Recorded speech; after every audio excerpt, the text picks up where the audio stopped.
Troisième instruction. Je voudrais vous parler de la Sainte Vierge, chose fort importante dans la ligne même dont nous parlons, parce que c'est la première chrétienne, c'est la première chez qui la grâce trinitaire revêt des aspects tout à fait déconcertants au point de vue doctrinal et tout à fait essentiels pour définir un chrétien. Et puis la Sainte Vierge, c'est important pour notre vie personnelle. Ce que je voudrais vous dire ce soir, c'est qu'il y a un lien extrêmement étroit, extrêmement profond, extrêmement mystérieux entre la Sainte Vierge et les pécheurs. Alors ça, on le formule traditionnellement en terre chrétienne en appelant la Sainte Vierge refuge des pécheurs. Dans le Je vous salue Marie, Sainte Marie, Mère de Dieu, priez pour nous, pauvres pécheurs. Bon, ça va tout droit, si j'ose dire, c'est pas compliqué, il n'y a pas à se tortiller les ménages pour comprendre que elle est notre mère, elle est Mater Misericordiae, mère de miséricorde, elle intercède auprès de nous, Advocata Nostra, elle est notre avocate, elle est, alors selon le thème de tous les prédicateurs, son fils peut-il lui refuser quelque chose, si elle demande la grâce, elle l'obtiendra, enfin tout ça, bon, ça a été dit, surabondamment dit, et si vous ne l'avez pas lu, eh bien allez-y voir, c'est très important de comprendre ces choses qui sont foncièrement présentes dans toute la tradition chrétienne, la tradition orientale en particulier, autant largement que la tradition latine. Il y a toute une histoire que Dostoïevski évoque dans la littérature chrétienne qui vaut pas grand-chose au point de vue doctrinal, alors celle-là, mais qui est tout de même très profonde, très belle, par son inspiration. Vous voyez, ça ne tient pas le coup au point de vue théologique, et cependant, c'est plus profond que toutes les théologies, d'une certaine façon. Il s'agit d'un mythe, d'un fabliau, je sais pas quoi, enfin, où la Sainte Vierge intercède violemment auprès de Dieu en faveur des damnés eux-mêmes. Et parce que justement la spiritualité russe a toujours eu tendance à ne pas accepter facilement l'éternité de l'enfer, à espérer plus ou moins ce qu'Origène appelle l'apokatastase, c'est-à-dire la réconciliation finale de tout le monde, y compris les damnés. C'est dans la ligne. Et qu'est-ce qu'il y a de vrai là-dedans? J'en sais rien. Enfin, je sais que ça s'oppose à de très graves objections au point de vue de la foi. Mais il y a une intuition que Dieu triomphe des ténèbres d'une manière absolument mystérieuse et incompréhensible pour nous. Il a sa manière à lui d'en triompher que nous ne comprendrons jamais avant de le voir face à face. Et il semble ça très fort, qu'il y aura quand même un triomphe incompréhensible, mais total, tout de même, de la lumière divine sur les ténèbres. Et alors ça s'exprime par des trucs assez déroutants et discutables humainement, du genre donc que la Sainte Vierge intercède pour les damnés et que, ben non, il n'y a pas moyen, quoi, enfin, c'est pas possible, ils sont damnés. Alors elle insiste quand même, elle montre le sang de Jésus, alors elle finit par obtenir qu'entre Pâques et la Pentecôte, tous les ans, il cesse de souffrir. Voilà. Et alors pendant d'entre Pâques et la Pentecôte, il loue la Mère de Dieu. Et puis alors ça reprend la Pentecôte, évidemment. C'est évidemment, vous voyez, bon, mais c'est très beau quand même. Et comme idée du pouvoir de la Sainte Vierge sur le cœur de Dieu. Alors il faut être très imprégné de ça. Et il faut en être imprégné par osmose, en récitant, par la liturgie. Il ne faudrait pas faire de la liturgie de ce point de vue-là. C'est elle qui enseigne ces choses. C'est vraiment, déjà le Je vous salue Marie, mais le Salve Regina, le Subtum, le Souvenez-vous, enfin, tout ça nous berce, les litanies de la Sainte Vierge, et tout ça nous berce quand même dans une constante imprégnation de la confiance théologale, alors là, vous comprenez, que nous donne la Sainte Vierge. Et précisément pour encaisser les vérités que je vous donne, qui ne sont pas toujours très drôles, eh ben, il faut la Sainte Vierge, ça c'est sûr. Mais inversement, justement, si je vous disais des choses drôles, consonantes et rassurantes, je vous dispenserais, pour trouver la source authentique de la confiance, eh bien un peu plus d'aller trouver la Sainte Vierge. Il suffirait d'écouter ce que je dis. Hein, vous comprenez? Alors il faut que je dise des choses pas rassurantes du tout pour que vous soyez obligés d'aller trouver la Sainte Vierge, pour qu'elle vous rassure. Là, vous comprenez? C'est très bien, comme ça. Alors moi je fais le stress, je traumatise, et quand vous êtes bien traumatisé, allez trouver la Sainte Vierge. Alors, et en particulier dans les litanies, refuge des pécheurs, salut des infirmes, secours des chrétiens, consolatrice des affligés. Alors il faut que je vous afflige, et il faut que vous... Bon. Mais alors je voudrais insister sur refuge des pécheurs, parce que c'est beaucoup plus profond que ça n'en a l'air. Nous comprenons assez bien les choses dans un sens, à savoir qu'il y a entre la Sainte Vierge et les pécheurs cette équation, que si grand pécheur qu'on soit, eh bien, on peut toujours espérer trouver auprès d'elle un refuge. Ça, c'est pas si facile à vivre et à comprendre efficacement que ça. Faut quand même que le Saint-Esprit nous y aide, mais enfin, ça n'apparaît pas comme un paradoxe déroutant. Même, on sera facilement tenté, dans le christianisme aujourd'hui, de trouver ça un petit peu trop facile et quelquefois bêlant. Hein, le pécheur éhonté, le pécheur effronté, il va trouver la Sainte Vierge et puis ça s'arrange. Oui. Alors, réponse, objection de certains, c'est trop facile. Bon, eh bien vous allez voir, c'est plus facile que ça. Alors je vous propose d'envisager les choses dans l'ordre inverse. Très très paradoxal, mais allons-y. On va faire du paradoxe puisqu'on trouve ça trop facile. Mais on va faire du paradoxe, d'ailleurs c'est facile. Je vous dirais que pour devenir un pécheur aimable au cœur de Dieu, il faut passer par la Sainte Vierge. Voyez-vous le paradoxe? Passer par la Sainte Vierge pour devenir un pécheur. Alors, expliquons-nous bien, à première vue, pour devenir un pécheur, il y a un moyen qui est relativement à notre portée, qui consiste à pécher. Eh bien, non.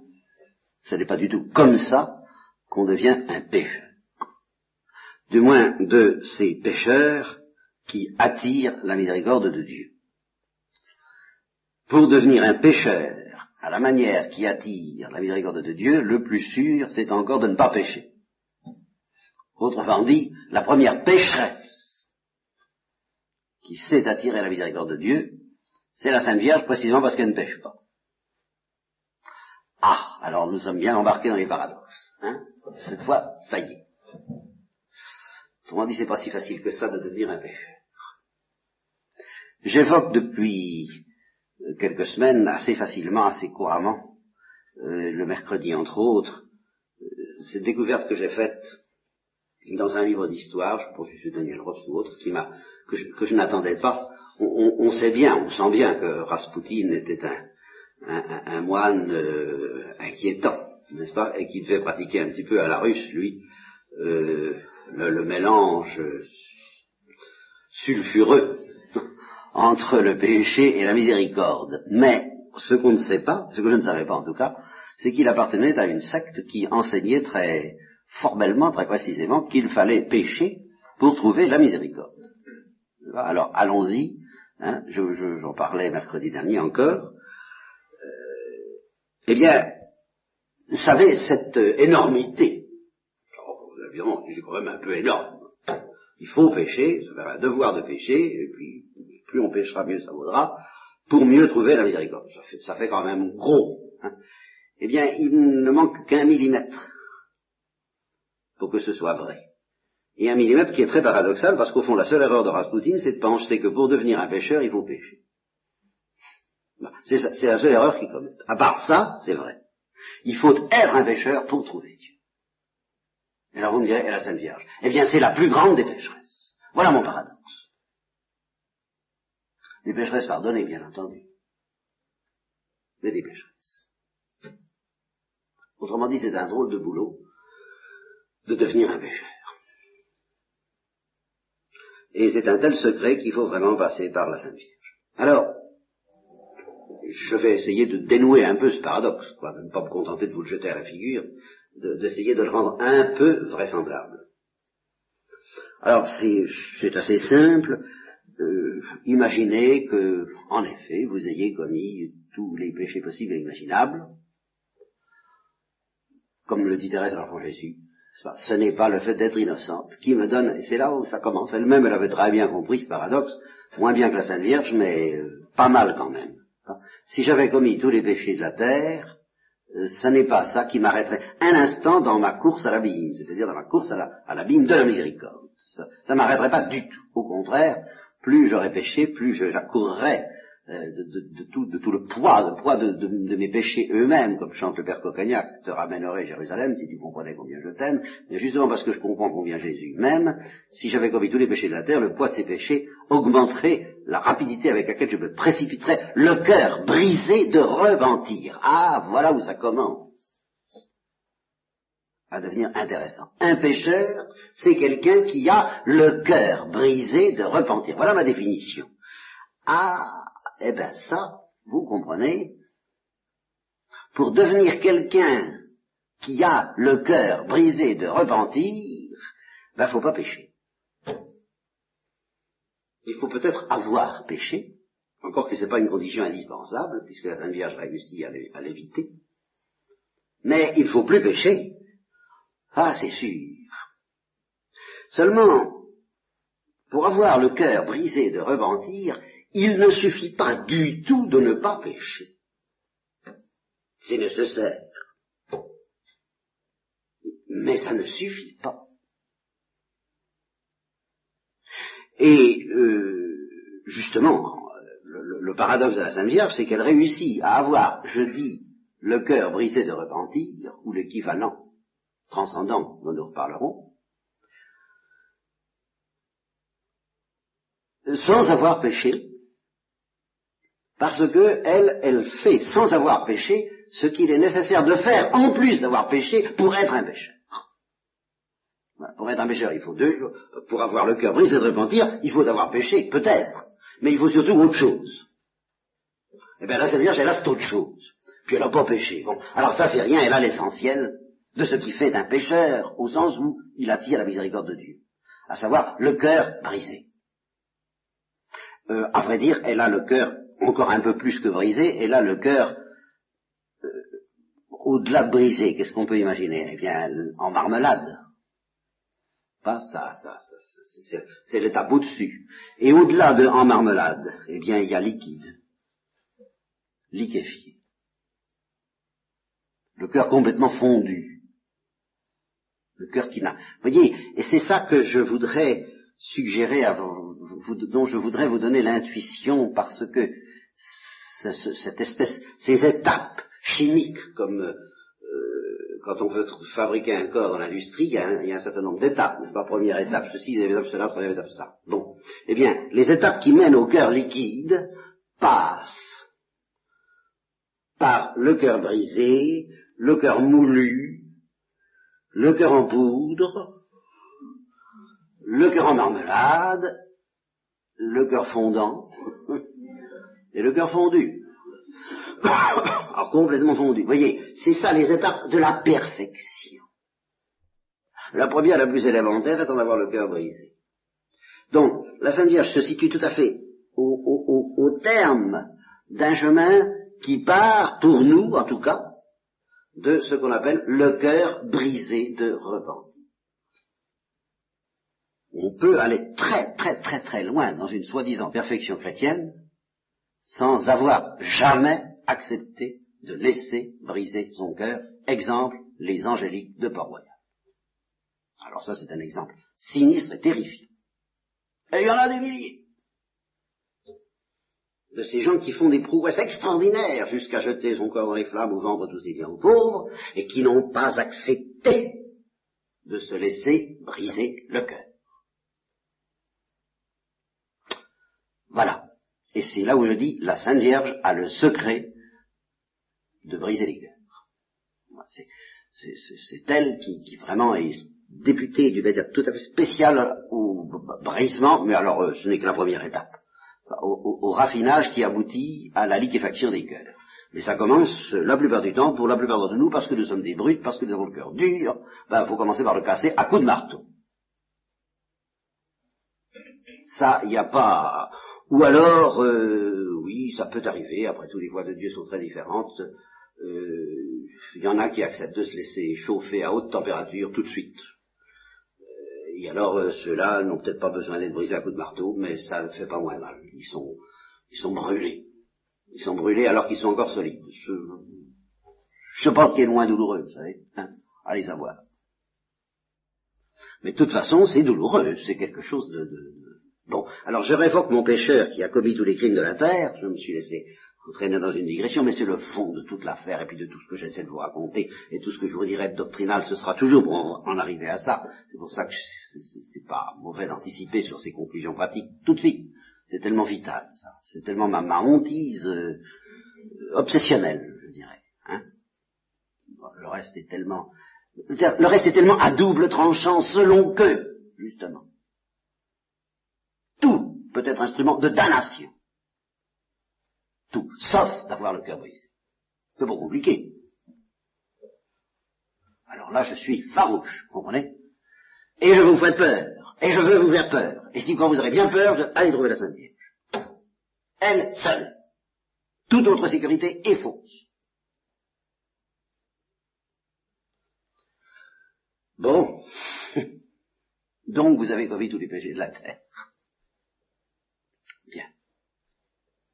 Imaginez en effet qu'un bourreau d'Auschwitz, auquel Dieu fait une projection privée de ce qu'il a fait, en lui montrant tous les tenants et les aboutissants. La cruauté avec laquelle il a dû se défendre contre le Saint-Esprit, et puis toutes les conséquences infinies, éternelles, de ce qu'il a fait. Bon. Imaginez qu'il est pris à la gorge par le spectacle de lui-même, il voit. Il est obligé, puis il essaie de détourner les yeux, on lui met ce qu'il faut, des visières, des œillères à la manière dont Dieu peut faire, le projecteur en pleine figure et il voit, il ne peut pas ne pas voir. Bien. Et là-dessus, dans ces conditions-là, il lui est demandé de faire un acte d'espérance. Enfin, Judas, après avoir trahi Jésus-Christ, il voit ce qu'il a fait. Et là, il lui est demandé de faire un acte d'espérance. Eh bien, nous sentons bien qu'il est parfaitement logique qu'il ne l'ait pas fait. Dans l'Évangile, il ne semble pas l'avoir fait. Parce que, c'est pas commode. Vous vous rendez compte? Bon. Eh bien, la Sainte Vierge, c'est celle qui dit, donnez-m'en 10 fois plus. Je peux me réveiller, on peut m'apprendre à moi, Marie, que j'ai vécu dans une vie antérieure, ou que je me réveille après le coma que les Américains peuvent nous donner pour durer 300 ou 400 ans pour prolonger l'existence, et puis vous me projetez un film, vous me montrez ayant fait toutes les horreurs des bourreaux des camps de concentration, et pire encore, moi je ferai un acte d'espérance. Vous pouvez y aller, vous pouvez les amener vos péchés. Vous pouvez me démontrer que je suis la pire des abominations que la terre ait jamais portée, le plus pur produit de l'enfer. Je connais trop le cœur de Dieu. Voilà. Ça ne m'arrêtera pas. Je me précipiterai vers le cœur de Jésus. D'autant plus fort, sans hésiter. Moi, j'ai pas peur d'être pécheresse. Mais allez-y donc. Je vous lance un défi. Vous n'arrêterez jamais ma confiance. Ben, faut le faire, hein. Alors, je vous dis, j'ai tenu parole, je vous rends compte de ce paradoxe. Être un pécheur en ce sens que être capable de se présenter à Dieu comme pécheur parce que pécheur et entraîné avec une vitesse d'autant plus grande que le poids de nos péchés est plus lourd, parce qu'on sait ce qu'est le cœur de Dieu, parce qu'on connaît le cœur de Dieu, et qu'on se réjouit d'avance de la joie qu'on va lui donner à exercer sa miséricorde, eh bien ça, c'est un mouvement que la Sainte Vierge, dont la Sainte Vierge a le secret. Le cœur brisé de repentir, naturellement, on en est malade et on en meurt au besoin, comme la pécheresse de Thérèse de l'Enfant Jésus, mais enfin, petite chose, petite affaire, heureuse mort et heureuse faute. Voilà, au fond, un pécheur, c'est quelqu'un qui, avec l'Église, est capable de chanter heureuse faute. grâce à laquelle, justement, je découvre les trésors de la miséricorde de Dieu. Et c'est pour ça que je vous dis, la Sainte Vierge vous lance un défi, lancez-moi tous les péchés que vous voudrez, accablez-moi du poids de tous les péchés du monde et de tous les péchés de l'enfer, je chanterai heureuse faute, parce que je connais trop le cœur de Dieu. Voilà. Alors, moi, qu'est-ce que vous voulez, moi, je suis comme vous. Je suis très loin de tout ça, j'y comprends rien.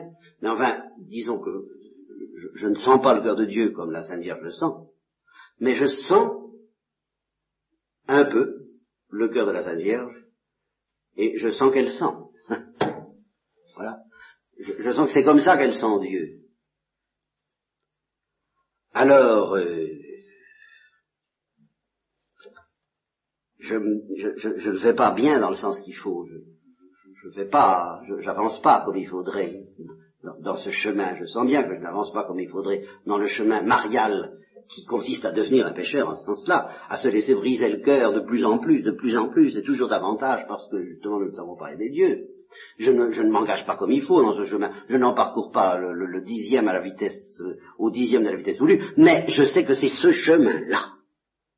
Et alors, au moins, avec ma paresse, je me dis que je ne consacre pas beaucoup de force à prendre le vrai chemin de la perfection, mais j'espère n'y consacrer aucune au faux chemin de la perfection. J'y gagne ça, au moins. Hein, je me casse peut-être pas beaucoup pour avancer dans la vérité, mais au moins je me casse pas du tout pour avancer dans l'erreur. Et quand je vois tant de forces perdues par orgueil, alors ça me rend malade, et qui se détourne du cœur de Marie parce que on ne veut pas être des pécheurs. Et puis c'est tout, quoi. Toute la racine, la résistance, la difficulté que nous avons à trouver Dieu, c'est que nous ne voulons pas être des pécheurs. Et que nous essayons d'imiter la Sainte Vierge, soi-disant, ce que nous appelons la perfection. L'imperfection mariale telle que nous la figurons, par un autre chemin que par le cœur brisé. Alors que si la Sainte Vierge n'a pas le cœur brisé, c'est parce que c'est bien pire, elle l'a fondu. Alors, tout de suite. Eh bien, nous, on veut se dispenser de ça. On veut avoir un cœur intact et arriver auprès de Dieu. Non, mais semblable. Le cœur intact. Et puis quoi encore? Mais le cœur intact, s'il s'approche de Dieu, n'a plus qu'une chose à faire, c'est d'aller en enfer. Alors c'est pour ça que je dis, tous les efforts que fait le cœur intact pour la perfection chrétienne, je reconnais que je me foule pas beaucoup de ce côté-là. Et je le regrette pas. Je regrette de ne pas travailler davantage dans la vraie direction, dans la bonne direction, dans celle que la Sainte Vierge me fait comprendre, me fait sentir. Oh ça, là, oui, je voudrais aller beaucoup plus vite et beaucoup plus loin. Mais je suis obligé de dire que et c'est ça qui anime tout ce que j'écris, quand je dis que je voudrais enseigner la morale chrétienne, et que je dis qu'il faut d'abord savoir ce que c'est qu'un chrétien pour savoir comment un chrétien doit agir, essayer de comprendre un peu la situation, la physiologie, l'anatomie, comment ça fonctionne, c'est parce que, exactement comme un gamin qui commence à faire du piano ou de la gymnastique, il y a 9/10 de son énergie qui sont perdus dans le vide, dans les sables, qui ne servent à rien, à se crisper les doigts. Bon, puis il y a 1/10 d'énergie utile, comme disent les industriels. Vous comprenez? 1/10 ou 1/100 d'énergie utile. Eh bien, dans les efforts que la plupart des chrétiens font vers la perfection, il y a 1/100 d'énergie utile. Et 99% d'inutile. Alors ça me navre. Je voudrais bien vous enseigner de la paresse. Nathanaël, je t'enseignerai la paresse. Hein? Mais la paresse à l'égard de toute cette énergie inutile qui satisfait plus ou moins notre amour propre et beaucoup plus le désir que nous avons de nous dire j'aime plus que l'amour. Ça, c'est fou ce que nous faisons pour pouvoir nous dire que nous aimons. Mais qu'est-ce que nous faisons par amour? 1/100, 1/10, enfin ça varie, hein, vous savez, je fais pas de chimie, je fais pas, je dose pas. Mais enfin, c'est la part authentique, vous voyez, la part qui est quand on dit que Dieu nous éprouve, justement, mais c'est ça que ça veut dire que dans tous nos efforts, il y a un alliage impur et que il sépare, il élimine la gangue, de façon à ce que l'or pur de la confiance pauvre, de la confiance des pauvres, l'or pur du cœur brisé de repentir, l'or pur du cœur fondu. Voilà. Alors c'est pour ça que, pour vous aider, c'est une manière, je manie le paradoxe pour vous aider, pour détruire cette mauvaise énergie, au moins pour lui barrer la route. Faut comprendre ce que je veux dire. Si je vous dis, je vous propose comme idéal de devenir des pêcheurs. Vous comprenez ce que je veux dire. Enfin, j'espère, en tous les cas. Si vous ne comprenez pas, eh bien, vous pêcherez. Je ne m'en laverai pas les mains, comme Ponce Pilate. Enfin, tout de même, j'essaie de vous faire comprendre que si je vous dis, ayez pour idéal de devenir des pêcheurs, je ne vous dis pas pécher. Je vous dis simplement, continuez ce que vous faites, faites exactement la même chose que ce que vous faites, exactement pareil, en mieux même si vous voulez, n'est-ce pas? Accentuer, appuyer sur le pédalier, accélérer un peu, très bien. Simplement, ceci, attendez-vous comme résultat à découvrir un peu plus que vous êtes des pêcheurs, que vous n'avancez pas, que vous ne pédalez pas, et demandez la grâce d'en avoir le cœur brisé. Voilà. Voilà ce que ça veut dire. Ayez ce tourment de connaître en pédalant, vous savez, comme dans la... Mais où donc est ce peloton, n'est-ce pas? Moi, la chanson est pas en pédalant dans la côte, ça y est, je vais tomber, mais c'est ce moment-là qu'il faut souhaiter. Mais il est évident qu'on ne tombe pas en le faisant exprès, ça ne veut rien dire. On tombe parce qu'on essaie de pédaler, puis qu'à un moment donné, pas. Et alors là, le cœur brisé. Alors voyez comme tout ce que je vous dis est très proche, effectivement, de la spiritualité des gens de Rasputin. Ça, il n'y a pas de doute que ça. C'est très vite caricaturé par le démon. Et ça, bien sûr, il faudrait que je vous mette en garde contre ce danger, si d'aventure, vous me preniez un peu trop au sérieux. Mais, pour le moment, le danger, il n'est pas grand.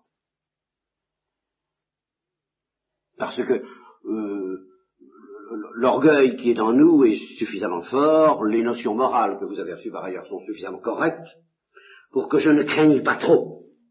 Sauf dans certains cas concrets alors là que je me réserve de mettre en place, si c'est nécessaire, que je ne crains pas trop que vous en abusiez. Et d'ailleurs, même, et bien entendu, même Rasputin, ou tous ceux qui utiliseraient ça pour se dire, pour se consoler de péché, je leur dirais, mais vous allez exactement aux antipodes de ce que je dis, puisqu'il faut au contraire se désoler. Il ne s'agit pas de se consoler, il s'agit d'être au contraire dans une sorte de détresse et de désespoir, de découvrir qu'on pêche. Alors si vous vous consolez en disant, ça va, je suis sur la route, je suis content, je pêche, alors ça va pas du tout dans la ligne de ce que je vous dis. Le cœur brisé, de repentir, c'est le chemin qui mène au cœur de Marie. Et, si vous me dites, oui, mais alors, la Sainte Vierge, c'est le chemin qui vous mènera vers ce cœur brisé. Puis j'évoquais l'histoire Consolaris Afflictorum, justement, qu'on a lu ce midi, ou hier soir, mais enfin celui qu'on a terminé ce midi. Au fond, cet enfant avait le cœur dur. Il avait le cœur dur. Pourquoi est-ce qu'il avait le cœur dur? Parce qu'il exigeait. Vous me direz, c'était pas de sa faute, il y avait une détresse très grande. Bien sûr. Et la preuve qu'il y avait une détresse authentique et vraie, c'est que la Sainte Vierge a eu pitié. Bon. Mais justement, ce qu'il a découvert progressivement, une fois qu'il a été rassasié, saturé, à l'égard de son exigence, eh bien c'est que cette exigence était quand même bien exigeante.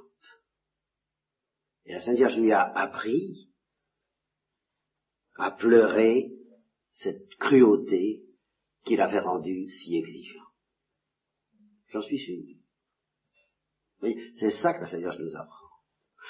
Quand on demande quelque chose avec exigence, donc avec cruauté, car dès qu'on exige quelque chose, on est cruel. Quoi que ce soit, du moment qu'on exige de Dieu quelque chose, on est cruel. Bon, eh bien, la Sainte Vierge, son grand secret, c'est de nous le donner. Souvent. Pas toujours, hein, pas trop d'illusions. Bien, mais souvent. Et puis sur cette base-là, de nous faire comprendre, comme nous étions cruels d'exiger ça, comme nous avions le cœur dur. Et ainsi, elle nous apprend à devenir des pécheurs. Parce que, vous comprenez, on exige, quand on exige, nous chrétiens, n'est-ce pas, qui sommes, nous savons, comme dit saint Paul, que nous sommes des gens très bien. Ce que nous exigeons, c'est des choses très bien. Ah, ça, je parle de ces exigences-là, moi, c'est celles-là qui me font peur. Hein.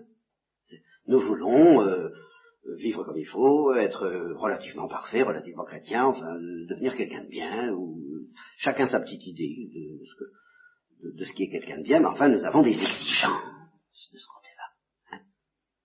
Bon, et puis nous demandons à Dieu et à la Sainte Vierge, donne-nous ça, et nous ne mesurons pas tout ce qu'il y a de dur, de non-amour, d'impitoyable, de volonté d'être content de soi, et non pas d'être content de Dieu. Comme disait ce saint, je ne sais pas si vous êtes content de moi, mon Dieu, moi je suis content de vous. Voilà. Quand à savoir que vous êtes content de moi, je m'en moque. Parce que je suis content de vous. Ah, voilà. C'est là que ça commence, la libération. Le dégel de la banquise. C'est quand on commence justement à être content de Dieu et en se moquant tout à fait d'être content de soi. Alors voilà ce que la Sainte Vierge nous apprend. C'est-à-dire que nous commençons par vouloir être des saints, et nous dit, bon, eh ben, tiens, regarde ce qu'il y a dans ton désir de la sainteté. Tu vois comme, dans ton désir même de la sainteté, tu es un pécheur. Deviens un pécheur. C'est donc bien à l'école de la Sainte Vierge que nous deviendrons des pécheurs. Je tiens le paradoxe. C'est elle qui, justement, nous préservera des dangers de cette formule, hein, des fausses interprétations plus ou moins caricaturales. C'est elle qui nous maintiendra et qui nous préservera en somme des dangers du péché, car ils sont tout de même réels, je ne le conteste pas, mais qui nous préservera aussi des dangers de la vertu, qui, pour ceux qui ont compris un peu les choses, sont encore pires. Voilà.